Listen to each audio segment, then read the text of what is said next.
On today's show, we talk to local photographers, Plymouth County Treasurer Tom O'Brien, learn about Old Colony Elder Services, high school interact clubs in Plymouth, and talk about upcoming things to do in our area. We're glad you're here. Let's get started.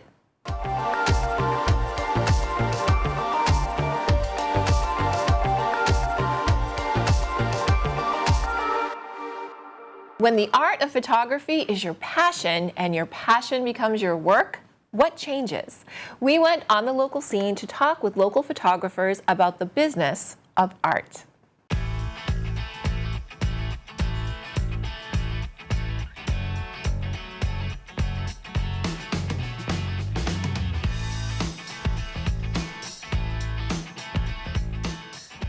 My name is Alexis Brickner, and I specialize in real estate and commercial photography. My name's Andrew Liederman, and I kind of cover a little bit of everything with my photography business, from weddings and families and high school seniors to corporate stuff like headshots, marketing, events, advertising, a little bit of everything there. My name is Ed Newt. I'm a commercial product photographer. I've been working in the Plymouth area for about 50 years. I do tabletop photography, executive portraits, and I've been doing a lot of food the last few years. And anything to do with a studio, that's where I'm most comfortable. I'm Jim Curran, and I actually do several types of photography, everything from landscape to artistic portraits to events, basically anything that allows me to either be creative or make some money.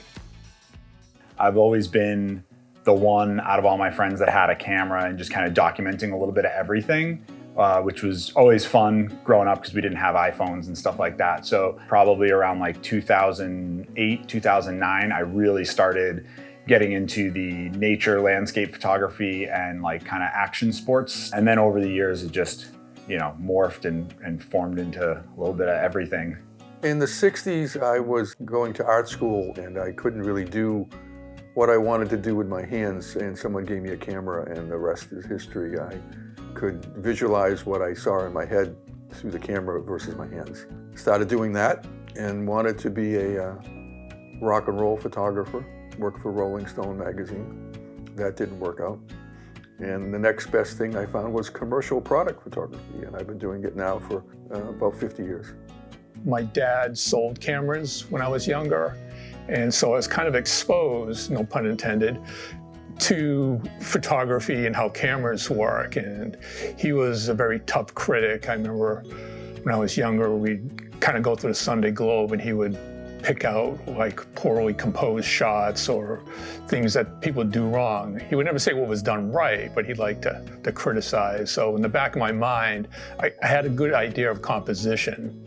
What I love most about photography is that no day is ever the same in what I do. One day I can be doing a house, the next I can be photographing a family on the beach, or photographing jewelry for a jewelry artist, or a beautiful landscape. What photography means to me is an expression. So it's a way someone can express themselves through an image. So it's more for a portrait. I could photograph a dancer, and the way she presents herself through a pose would be an expression of herself.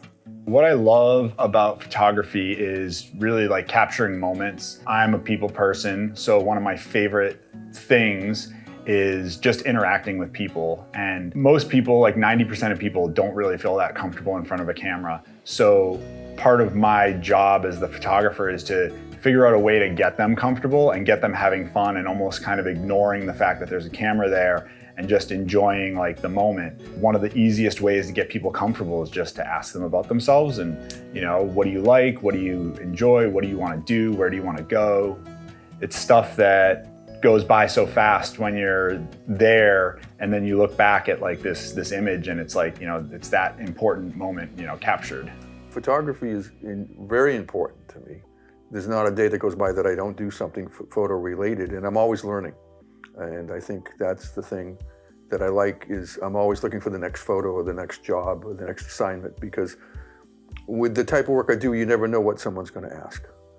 Dealing with challenges is part of being a professional, really. And I think a lot of that comes with experience and knowing how to diffuse situations, knowing how to direct people, where they need to go or what needs to happen. A lot of people can take really good photos right out of the gate. I know photographers who picked up a camera 6 months ago and they take amazing images. And I know photographers that have had a camera for 15 years and they're still pretty terrible. But there is no substitute for knowing how to handle situations and knowing how to handle them professionally. I've been through every single situation, and if you're gonna pay for someone to be a professional, that person should be able to handle situations professionally and should know, okay, this is happening, I need to do this. The more proactive you can really be about countering the things that are probably gonna go wrong throughout the day, the easier the day goes, and that just comes with experience. When you're flexible and when you're willing to jump into a different role, essentially, not just being a real estate photographer, being a portrait photographer, being a wedding photographer, I feel like too, it gives you more avenues to do what you love and also new ways to meet new people. And it's also a way to continue doing your business no matter what's going on around you. And I think certain photographers don't want to do that or they don't know how to do that. But it's also a generalization. It's in any business, right?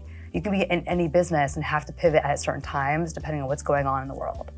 So during COVID, I was doing the Matterport tours, which are the virtual walkthroughs. These became the open houses for my real estate agents. So again, people that could not go to a physical open house because they weren't having them, they had this tool that I have given them to share with their potential buyers that shows a property without the client having to actually go to the property to see it.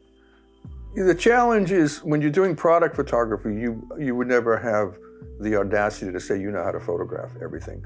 For instance, years ago, someone called me and they made jewelry. And I had never I'm aware of jewelry, but I've never photographed it. If you're honest with people and tell them your limitations, then say, let's get together, we'll sit down, we'll talk about the product. What's the demographics, what do you need? Can you leave whatever you make with me for a day or two, and I can fool with it. And then you get to understand what they want. And that's the thing I love about what I do is give me a challenge, I'll figure it out. It's fun. This is a playground for me. And I get paid to do it. Not bad. I had this philosophy, like as a photographer, I always think there's two types of photographers. I call them meteors or satellites. A satellite, like I'm a satellite, I stay in the perimeter, I go around and look at the whole situation. There are others who get right in, they want to be your buddy and blah, blah, blah, kind of infiltrate the situation and start shooting. It's like, no, I'm the satellite. I circle the situation, capture stuff that you don't know I'm shooting. Not everything is going to be creative. Not everything's going to be award-winning, but a lot of what I do is very functional photography. It serves a purpose. But when you get those jobs where you can be creative, that's the best. And that's when I do food, when I work with a chef and we're trying to get a vibe on a food or a feel. When you're working with creative people, it's infectious. They're creative, you're creative, and then you meet in the middle, and it's great. Art is part of the business, so I kind of approach most photo shoots from a standpoint of like starting off more basic, and then as people get more comfortable, we can get more creative. So if someone comes in here for headshots, I'm gonna probably start off with like the general like, hey, this is what like a regular headshot looks like. And as I see them kind of, relaxing a little bit more, then it's like, all right, maybe let's try this, maybe let's try this. You kind of have to blend the two, which is what I love about the way that I run my business too, is that like, I do a little bit of everything. I do high school seniors, which is super creative. I do weddings, which I get to be really creative as long as I get all of the important standard stuff that I need to get. But then I also do a lot of like corporate stuff that like you don't really get to be creative with. You can get cool angles, you can try different stuff, but like you can't interrupt people, you can't like be distracting, so you're a little more limited.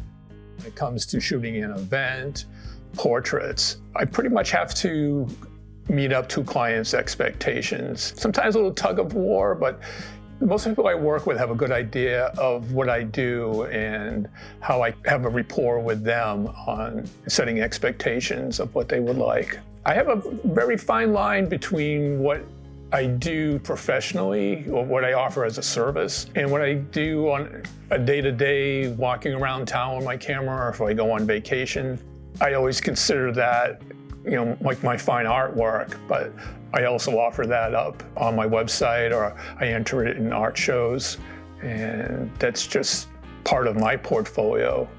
I love to walk around, and I always have my camera over my shoulder, which is something I didn't do for a long time, but I found I could get these little angles of little streets and stuff. Again, when I do that, I'm still learning. I'm still learning how to frame. And then in the studio, I will take objects like some of the stuff behind me here and just put it on a table and fool with the lights. And maybe you work for an hour on something, you don't get anything, but it was fun to do. And you learn from, oh geez, the light from there was kind of cool. And I can apply that to a product at some point. The technology now is so friendly that you can shoot without having to processing film. And I've taken advantage of that. I can spend 4 hours photographing some silly thing on a table. And I go, it didn't work, but the pursuit was fun. I'm just so lucky to be doing what I've done for how long I've done it. And it doesn't seem like 50 years have gone by. I have good friends that have looked out for me over the years and good clients, and it's been a great ride. It ain't over. Mark your calendar for Legends and Lore, a free hour-long guided walking tour through Burial Hill on Saturday, June 1st. Joyce Poremski, head docent at the Plymouth Antiquarian Society, will lead you through the ancient cemetery's craggy stones and pathways as she reveals the truth behind stories that have become mythologized Plymouth history, passed down through centuries. The tour starts at the top of the hill at 1 p.m. These thematic tours of Burial Hill are free and open to the public, and occur on the first Saturday of each month from February through December through a partnership between the Plymouth Antiquarian Society and Pilgrim Hall Museum. For more information, visit pilgrimhall.org or plymouthantiquarian.org. Burial Hill is located at 19 Town Square in Plymouth. Silver Linings Playbook is screening at the Duxbury Free Library's Accessibility and Mental Health Awareness Movie Matinee Film on Friday, May 31st at 1 p.m. Starring Bradley Cooper and Jennifer Lawrence, who won an Academy Award for her performance, this 2012 film is a light-hearted romantic comedy and family drama that takes an insightful look at mental health in America. The film will be screened in the Merry Room. No registration required. The Duxbury Free Library is located at 77 Alden Street. Old Colony Elder Services provides much-needed services to help keep you and your loved ones safe and independent in your home and community. We went on the local scene to learn more. We actually started back in 1974 in April, and we started out as the Brockton Area Home Care Corporation. Totally different name. We were a home care company that contracted with the state, and we provided homemaking and meals to people in the greater Brockton area. So we started out very, very small, which people don't typically think of. And now we're Old Colony Elder Services, or OCES, and we have over 250 employees and over 20 different programs. So we've grown by leaps and bounds since we started back in 1974, and we're celebrating our 50th anniversary this year, which we're really excited about. For one thing, our mission statement now, we really are focusing not only on the people we serve, but the community and our experienced and diverse staff that actually, get the services in the home and make things happen. We've always had the mission of preserving somebody's independence and their dignity, and safety has always been key and pivotal in all that we do. But as the people we serve, as their needs have changed, so hasn't the industry, our business, and how we go about offering services. So, we're very flexible and try to meet people where they are in their situation to preserve, what home means to them and what a quality life means to them. And that's really changed over the years. Our population, although it's aging, we're a very young, vibrant group who are active. So our services have to be provided in that same manner, and that's what we strive to do on a daily basis. A lot on preventative care and awareness is a lot of what we do, and people don't often think of that. A lot of people think of OCES as an aging services provider, but we serve people of all ages, and we serve people of all income levels, all backgrounds. We have a very diverse consumer base. And often in the community, you'll hear myself and others talk about OCES. We're trying to drop the elder out of our name because, people don't identify as elderly anymore, right? And again, we serve all ages. So that's why you'll hear us a lot of times talk about OCES, because it's not just elder focused or aging focused. Yes, our services are provided directly to a person, but one of the things that I love about our agency and why I've been with the agency for so long is that we've been able to respond to the changing needs of our person that we serve. And people change because of their life circumstances, but also society and resources that are available or that aren't available. So it's absolutely necessary for us to be connected to the community at large, whether it's state entities or local cities and towns, to understand the resources that are available, but also to work together to meet the needs of our community. It's so awesome to be able to work with people that have skills and expertise that want to give back their time. And there has been more and more people that have stepped up to the plate to say, hey, I want to help and I can help. And I think that's a good example of how people have changed over the course of time, of wanting to get out and can give back to society.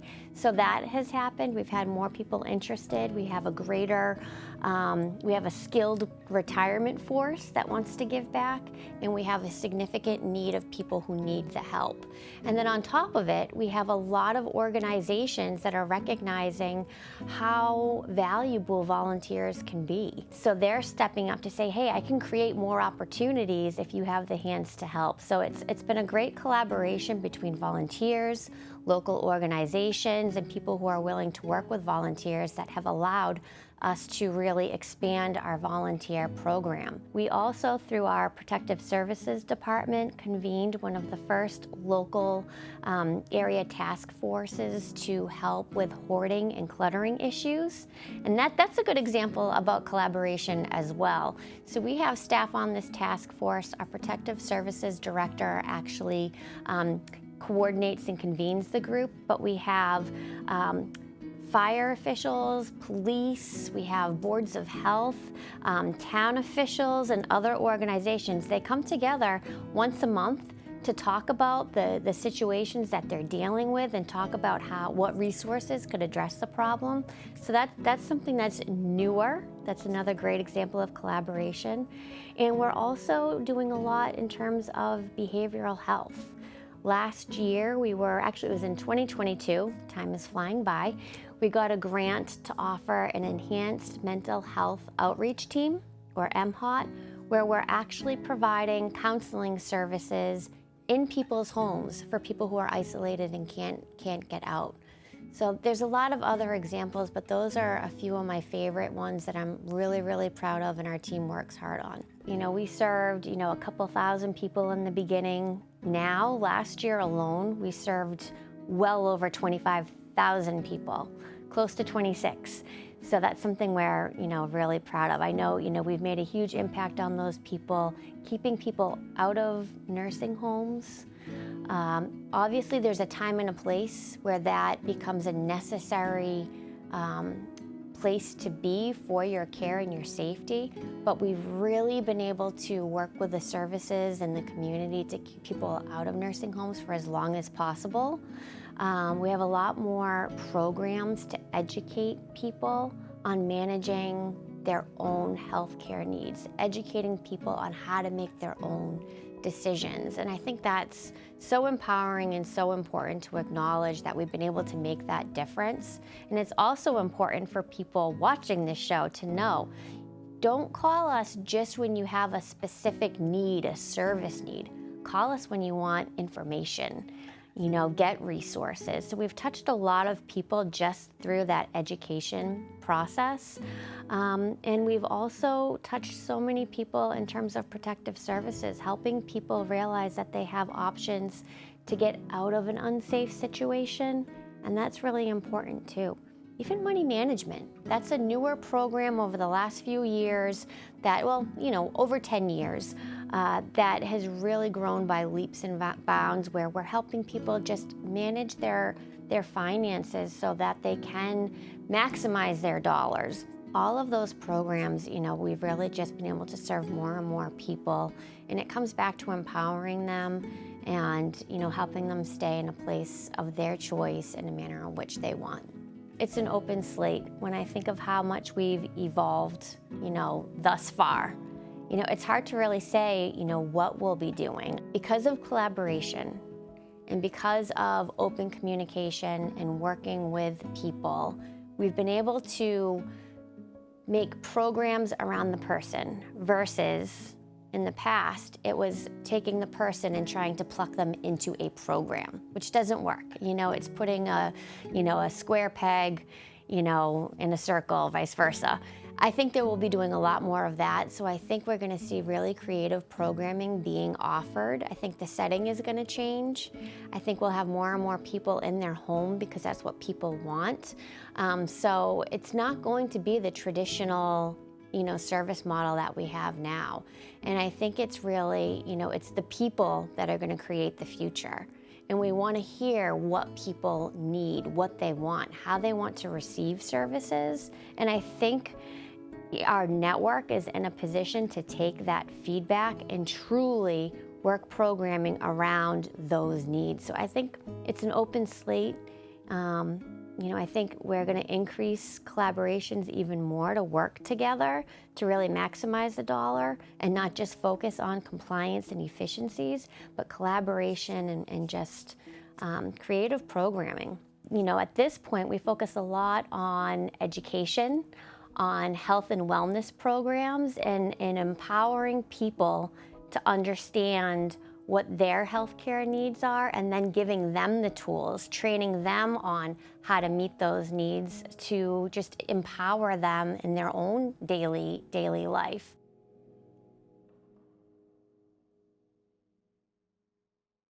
To contact OCES, visit ocesma.org or call 508-584-1561.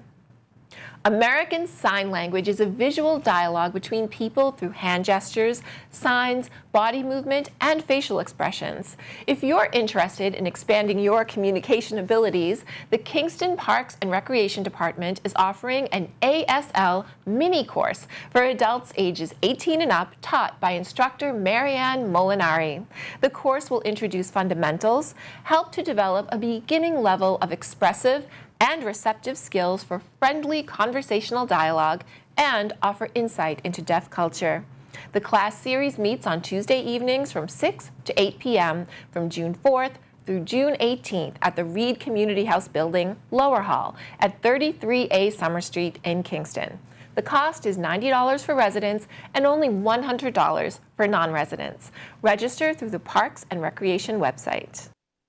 A gloriously bizarre bazaar, the Plymouth punk rock market has deconstructed and redefined the notion of what a local specialty market can be, featuring vendors who thrive on the fringes and offer up a variety of everything unique, edgy, handmade, vintage, and one-of-a-kind. Shop oddities, vinyl records, comic books, housewares, clothing, accessories, art, jewelry, and all kinds of other weird stuff for weird people. This Saturday, June 1st market at the Mayflower Brewing Company will return to an indoor/outdoor setting, and in addition to the over 70 vendors, there will be food trucks, craft beer, tarot readings, and live music by The Callouts and Bright Idea. Plymouth Punk Rock Market is free, open to all ages, and runs from 12 to 5 p.m. Mayflower Brewing Company is at 12 Resnick Road in Plymouth. Getting involved in your school and community is the purpose of high school interact clubs. We went on the local scene to find out how. Policies of Interact mirror those of Rotary International. I mean, we are the high school branch of Rotary International. There was a teacher here formerly that used to call us the Good Doers Club. We just try and do good things for our school, for our community, for each other, and for the world. That's the real mission. The projects do vary from year to year, but we do have some staples that we do each year. Because we are linked with Rotary International, we obviously try and help them out with some of their larger initiatives. So one of the events that we do every single year, rain, snow, or shine, is that we walk in the Thanksgiving Day Parade to collect donations for the next year's parade. In addition to that, this chapter of Interact has had a strong connection with the South Shore Coalition for the Homeless. We do 4 meals throughout the winter. Taco night is usually what we do, so we'll bring, the ground beef, the cheese, all that kind of stuff, and we'll set up and serve the homeless shelters for the night. So that's definitely my favorite activity that we participate in. In the past, we've done some of their events like the Rotary auction, and we've helped with that, like doing boards and helping people get set up. And one of them was the zombie fun run this year, and we got to help volunteer with that. It was a great time. Everyone seemed to have a lot of fun, and it was a great event. So we've done a couple things like that throughout the years. On the Cape, there had been this sort of benefit concert that had gone on for about 10 years. I kind of thought about that, and I was like, is that something we could do here? Put it out to the kids, and that's what they wanted to do. And then that particular year, last year, they had chosen pediatric cancer as the focus point, and actually Mrs. Hay was the one who brought Lucy's Love Bus to our attention. So that's how that all worked out. Last year being the first year, we had no idea what to expect, how much we were going to raise, and I feel like we would have been happy with like $1,000, and then when we announced the total last year, which was close to $6,000, they were so surprised. And this year too, because we were just over $7,000 this year, and you can see that they're so proud. So I feel like that's the thing I love the most, is watching them be proud of what they helped to bring about. I didn't realize we would actually be doing our own events and running them, and I was kind of surprised by that, especially because being a high schooler, that seems like such a big task to take on. But with Ms. Lewison and help from the Rotary Club, they made it a lot easier to set that up. Just getting to see people benefit from all the fundraising we do. Like Lucy's Love Bus last year, they sent us videos of families getting out to do things with their kids who have cancer, and now helping veterans, especially with all their expenses, and we're hoping to hear back from those veterans soon. It makes me so happy to be a part of something bigger. It's definitely inspired me to kind of be a force for change in my community. I'm going to major in global studies at Providence College, which is kind of focused on making the world a better place. So it's definitely influenced me in that way. I think it kind of takes you out of that bubble that you can kind of find yourself in as a high schooler, and allows you to see what's happening outside of your little social clique and things like that, and just see what's happening in the rest of the world. It's been a really rewarding experience for me. It's really fulfilling to know that I'm making an impact. I think it's important because it does what most clubs don't do. Most clubs are just focused on the school, and this is more on community outreach and focuses on people who you might not see every day. And I think a lot of people might be interested in doing it too, because it's a really good experience, and everyone in it is really nice. Well, I like doing it with my friends. I think it's a fun way to do fun stuff together, and you feel good about it because you're helping other people while you're doing it, but you're also spending time with people that you care about. It gives you a great opportunity to just give back to the community you live in, which everyone loves to do, and it shows you just the real importance and value of service work, and why it's not just something you have to do, but something you really should do. I see a lot of the work that my mom does for the community, and it really inspires me to do the same. She does so much for the Interact Club and for her students in general, and I think it's important to have people like that in the community who are willing to do things for others just out of the goodness of their hearts, and I think we need more people like that, so I try to create a program like that within our school. I think it's good for a lot of reasons. For the students specifically, it's great to, one, get a sense of community service that they're going to need in the future, and for obviously college applications as well. But I think it brings a great sense of community and a way to connect with the world, because we don't do projects just within our school. We're doing them within Plymouth, within the state, within the world, basically. And it's great to partner with all these different people and communities around the world. I think it's also great because we get to connect with different aspects of our school. We've done trips with the environmental club as well to do beach cleanups, and it's just great to have a different sense. Like, we kind of do everything here, so. There's always more. I mean, people always need help. So yeah, there's always more. I mean, I'd just like to see us continue to grow and grow our volunteer base so that we can help more people. Friendship bracelets, fanzines, vision boards, gel pens, and DIY everything. The 90s was a very crafty decade. If you're a 90s kid itching to revisit the craftiness of your youth, or would just like to craft like one, don't miss the Craft Creations Insider for 90s Kids Adult Workshop on Tuesday, June 4th from 6 to 9 p.m. at the G-Pub in Plymouth. High Limb Cider and the Plymouth G-Pub partner with local artists and crafters to bring cool workshops, delicious gastropub fare, and of course, an abundance of High Limb Cider to the tap room every Tuesday night. G-Pub is at 101 A5 Carver Road in Plymouth. Visit gpubrestaurants.com to learn more. Celebrate the new Pembroke Farmers Market at the brand new community center with your littles and a story time with Miss Melissa from the Pembroke Public Library on Saturday, June 8th. The market opens at 10 a.m., which gives you plenty of time for strolling before outside story time at 11 to 11:30. Geared for kids aged 4 to 8, siblings and friends are welcome too. Miss Melissa will also have a farm-themed sticker scene for kids to take home. The Pembroke Farmers Market runs until 2 p.m. The new community center in Pembroke is at 128 Center Street. Next up, Julie Thompson takes a closer look at the role of Plymouth County Treasurer. Today, we're going to be taking a closer look at Plymouth County government, and specifically Tom O'Brien, who's the Plymouth County Treasurer. Welcome, Tom. It's good to be here, Julie. Thanks for having me. Back. I know. You haven't been here in a long time. We used to have a show called Treasury Notes. We did. Yep. We did. Where you talked all about the things that the treasurer does. Let's talk a little briefly about how you got to be the Plymouth County Treasurer, how long you've been doing it, and where you were before. Yes. Well, it's amazing to me. I was thinking on the way over here that I've been the Plymouth County Treasurer for 18 years. That is astounding to me. I can't believe that. And before that, as I think you know, and hopefully many of your viewers might remember, I was a state representative, and I represented the 12th Plymouth District, which subsequently was very capably and ably represented by Representative Tom Coulter, and now currently Representative Kathy Lenatra. You know, it's been fun for me to see that succession and the success that the two of them have had, and it's great to be a partner with Kathy on so many things because she gets it. And so you worry when you leave a job. How's it going to go when you step away? Because you know, I worked very hard as a state representative, but those two have been amazing and did a lot of wonderful things. So as you'll recall, the position of county treasurer came open, and I was asked to consider it because, interestingly enough, I had all my financial certifications.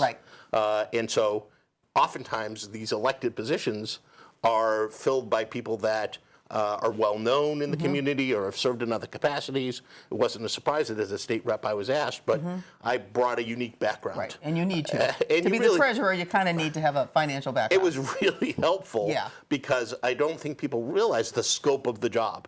It is a big job. And I've taken the opportunity over the last 18 years to grow it to the point that we're really helping the communities of Plymouth County on a frontline level. So let's talk about that. What exactly is your job? What are you responsible for as the treasurer? There's a couple big major initiatives. What are they? So first and foremost, I am the chief financial officer for the county. I'm responsible for all funds that come into the county.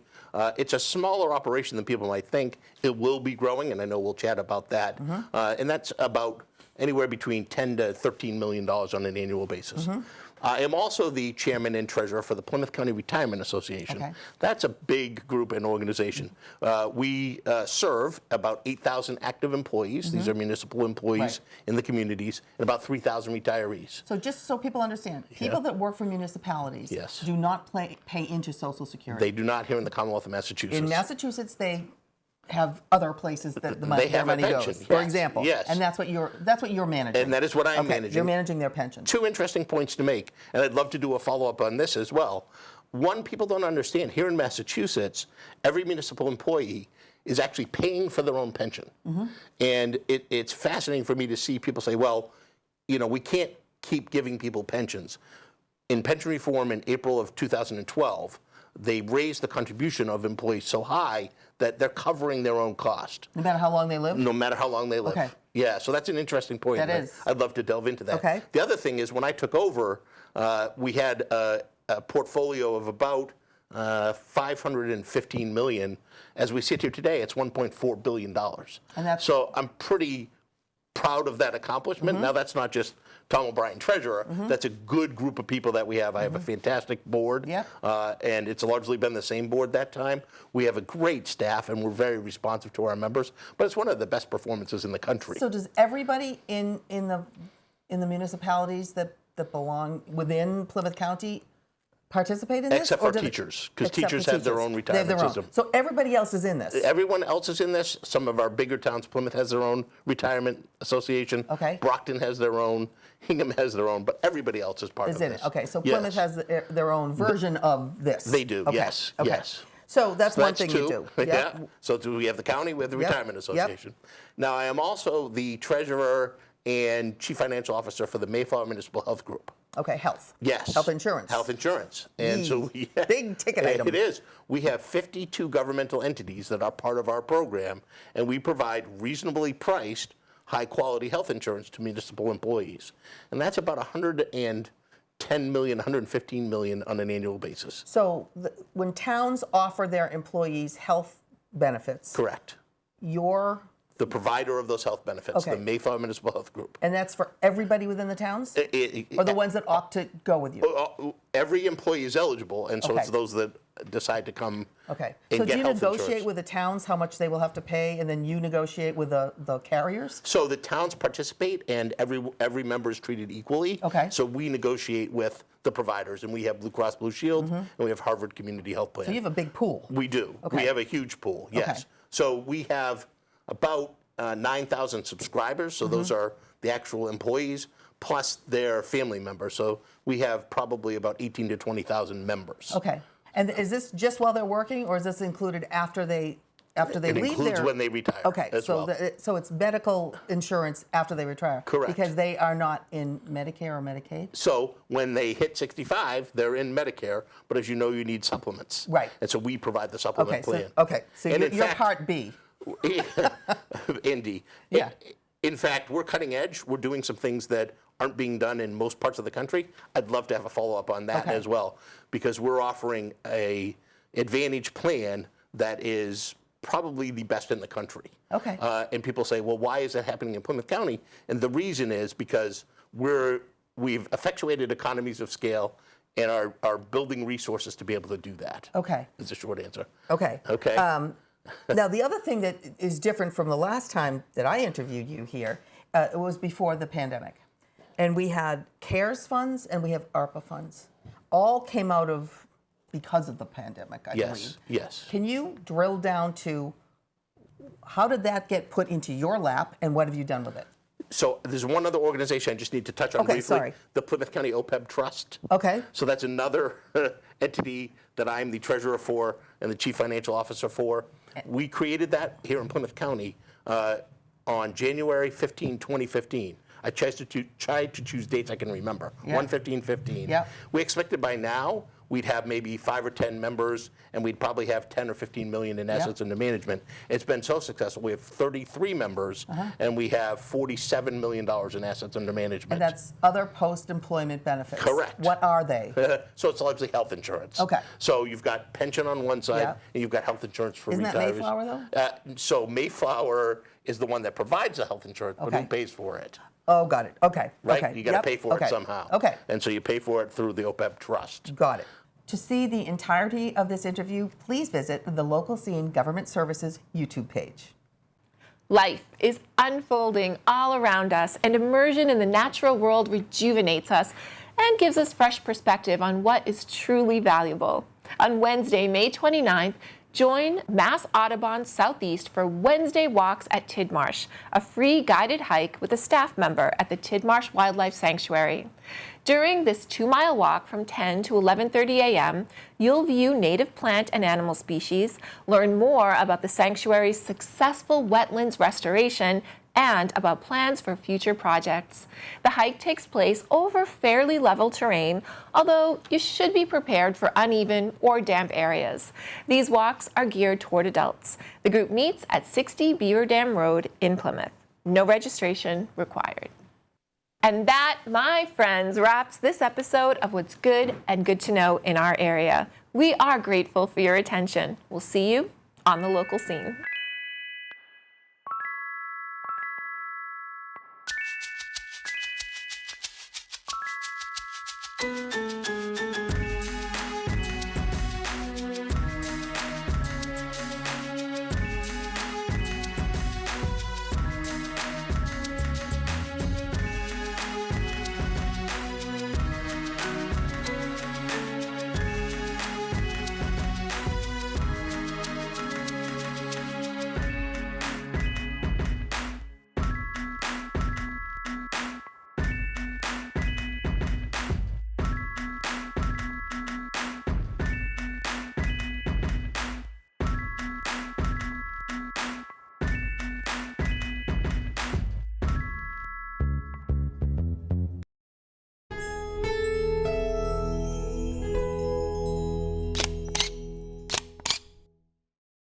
For more of what's good and good to know on the South Shore of Massachusetts, hit the subscribe button. And thank you for watching.